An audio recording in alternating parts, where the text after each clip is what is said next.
Do you snore? Did you know that it's really common and it is not usually caused by anything serious? Here are 5 things that you can do to help you stop snoring. 1.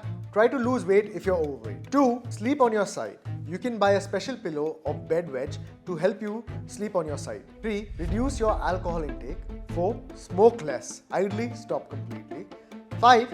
Consider asking your partner to use earplugs. I know this won't help you stop snoring, but it can make you tolerable for your partner.